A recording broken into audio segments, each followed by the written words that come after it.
What is going on, guys? Willis Gaming here. We are back again with another Anthem video.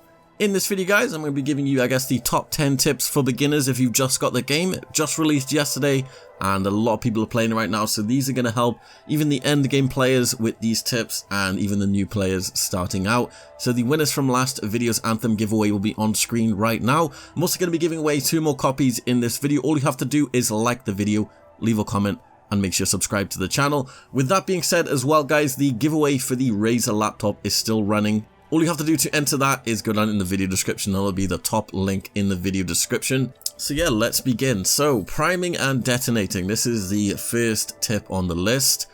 So when you start getting your abilities from missions, strongholds, etc., you'll begin to notice in the forge there'll be this little circle icon and I guess little explosion icon. These abilities mean that they can, I guess, combo off each other and do more damage. Now, to do this, you need to obviously prime a target using the circle ability and then detonate the target using the explosion icon.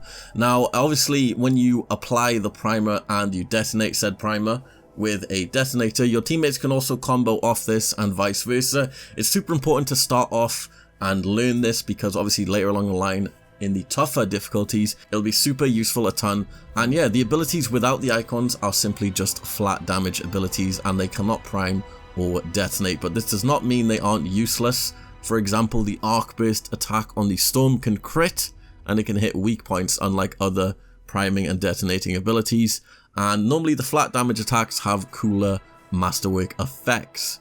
Number 2, shields. So fortunately you can't prime or detonate shielded targets, and as you get closer to endgame you'll start encountering enemies that have shields, and these enemies can be a pain if you don't know how to drop their shields. Now, shielded enemies cannot be primed or detonated and you can't hit weak points, so you need to drop their shields in different methods. Now, the best way by far I found in the game for dropping shields is electricity or acid. So lightning attacks from the storm, any lightning attacks you have on your Colossus, Ranger, Interceptor are really good. There's also a masterwork in the game, a weapon called the Thunderbolt of Yevgenia, which is super good at breaking shields. Number 3, gear bonus. Now, on these gear pieces that you get, on these weapons that you get, you'll start to see bonus stats with percentage icons.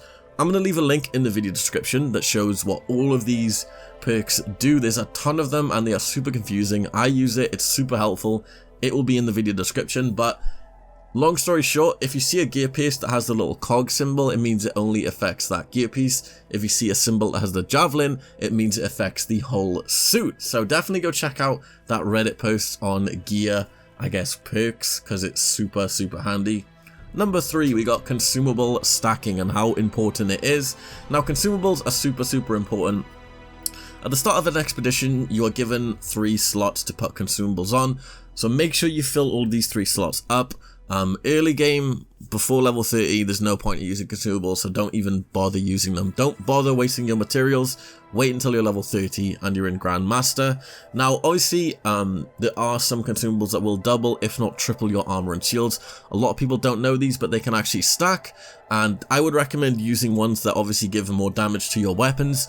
And obviously, if you're struggling, like getting one shot and stuff like that, use ones that will give you extra armor and shields. So it's definitely really good, so don't miss out on using consumables. They're super handy. Now, next we got flying, some quick tips which should help you out. This is a tip I'm going to give to, I guess, some of the endgame peeps which might not know this. So obviously if you're flying super high in the air and there's no water around to cool you off, you can actually do a nosedive to cool your suit off super quick, and this is really handy if you're super high in the air and you can't cool off without any water nearby. I don't know why these javelin suits don't have like built-in water cooling. It really doesn't make sense, but BioWare, that one's on you. Next, we got quick play and how to level up super fast. So right now, if you just got the game, you're probably leveling up, and the best way to do this is to play the whole story. Once you finish the story, you'll be around level 20. Then after that, if you finished all the side missions, you'll be around level 25. If you want to get those extra 5 levels, what you need to do is do quick play. Now, quick play will actually join you into missions in progress, and pretty much you'll be joined with players who have already started the mission, and you can pretty much get full XP if you finish that mission. You're also given a reinforcement bonus which gives you bonus XP, so you basically get given XP for leeching off these players, but it is super handy to do these quick play things. You just head over to the director on your expedition screen in your Javelin, go to quick play, and it'll join you into a random match, and you get the full XP, and it's much quicker than just running like side missions if you're trying to get level 30. Next, we got crafting, some quick tips for challenges and stuff like that. So if you want to craft like purple weapons and stuff, it's super handy. I wish I knew this as well, but pretty much you just have to use the weapon. So if you want to craft like purple and masterwork stuff, you pretty much just need to get kills for that weapon. So I'm thinking if it's if you want to craft the epic, the purple weapons, you need to get 25 epic enemy kills with a blue weapon.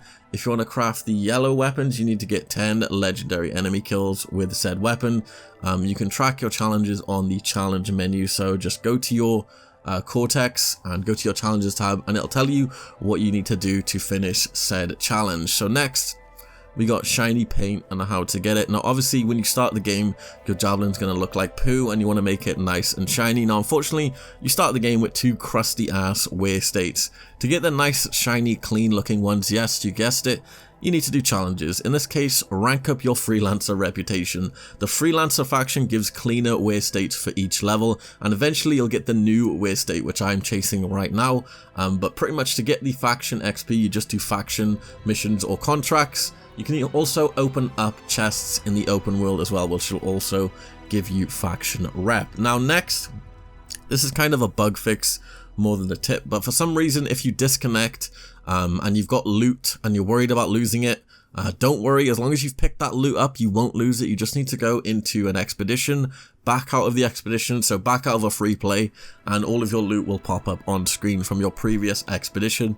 But 9 times out of 10 it will put you back into your previous slot if you've disconnected, but sometimes if it doesn't, don't worry, you haven't lost that loot, so don't worry. So next we have changing your banner icon. Now a lot of people don't know how to do this, but on the expedition screen you can also change the look of your banner or your emblem just by clicking on your Javelin, I guess, and you can, there's a list of them to choose, there's a bunch of them, and if you have the Legion of Dawn edition, there'll be a few extra ones for you to pick.